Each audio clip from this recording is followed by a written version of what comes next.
Welcome back to Teshkid FX for another GRT price prediction update, and in this video I'll be giving you the latest developments that have been happening here on the GRT chart, which at the time of this recording is holding above the 20-day MA here on the 4-hour chart. We have also continued to obey this descending channel that we have been trading within, which could possibly give us a breakout to the upper side. We have also continued to obey the Elliot wave structures, where we have been seeing a breakdown to the lower side in the formation of these larger Elliot wave 2, and our minimum retracement areas, which lies between the $0.145 mark and the $0.0912 mark, we have almost fully maximized in a move that has now given us a low at around the $0.1062 mark, and there are chances that we might have now bottomed out in the formation of these larger Elliot wave 2, and whatever we are seeing at the moment could be the start of an impulsive wave to the upper side in the formation of these wave 3. And before I get further into the technical analysis and also give you my next price targets to the upside in the formation of that wave 3, first give this video a thumbs up, subscribe to the channel, and also check out the channel membership. And allow me to first give you a recap of what has been happening, where you can see that after seeing our lower low down there at around the $0.0518 mark, we started this massive bounce to the upper side where we have this 1-2 setup, and after seeing the 1-2 setup, we started this Elliot wave structure to the upper side, having that as the first wave, giving us a peak at around the $0.2325 mark. And after seeing the high for that wave 1, we started a corrective structure to the lower side in the formation of this wave 2, and using the Fibonacci's, connecting them from the low of the second wave, that is the first wave, to the high of that wave 1,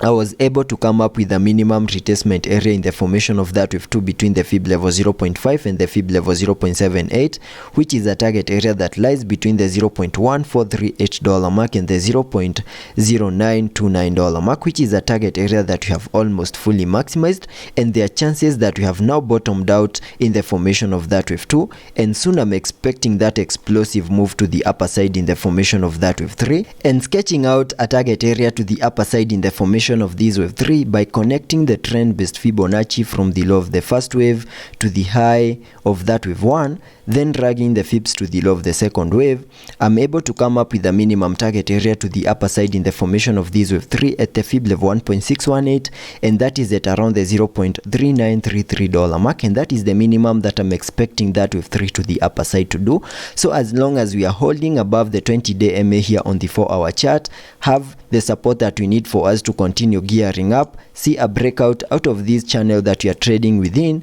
and the moment we see a breakout to the upper side, then I'll be expecting to see a retest of the upper side of the channel, and once the retest is in and a success, then we can continue gearing up, get to our next key high at around the $0.2325 mark, and the moment we manage to break above that, then that will be enough confirmation that whatever we are seeing here on the GRT chart is that impulsive wave to the upper side in the formation of these larger Elliot wave 3, and because of its impulsive nature, I will also be expecting to see another 5-wave structure in formation within the formation of that larger Elliot wave 3, having the wave 5 fully maximizing our target areas to the upper side in the formation of these wave 3, and I believe we are seeing such a movement here on the 1-hour chart where we can be able to count a microwave within the formation of that larger Elliot wave 3. So jumping to the 1-hour chart for further analysis, here on the 1-hour chart you can see that after making our low in the formation of that wave 2 at around the $0.1053 mark, we started this massive bounce to the upper side, obeying the Elliot wave structures, where you can see that I have these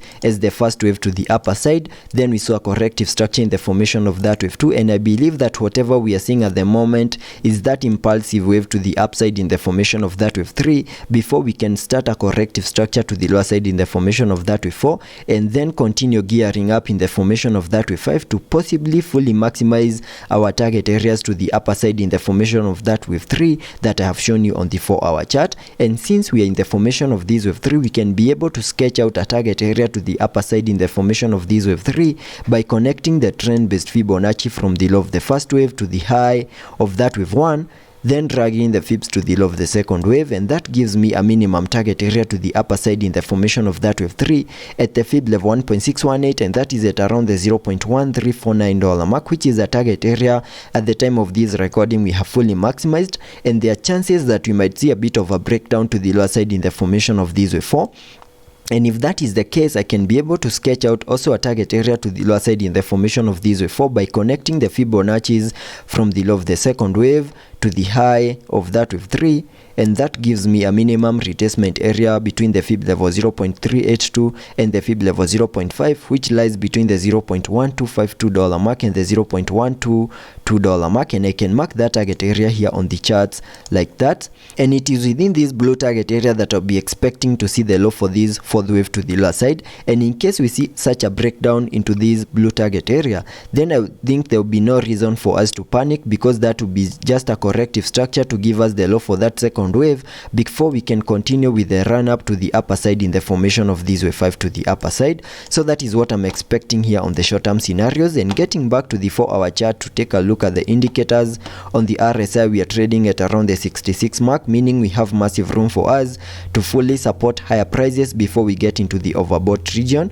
Also taking a look at the MACD, we have been able to print a bullish cross, fully supporting higher prices in the formation of that larger edge 12 con 3. So let's be patient and see how that plays out, and I'll be keeping you updated.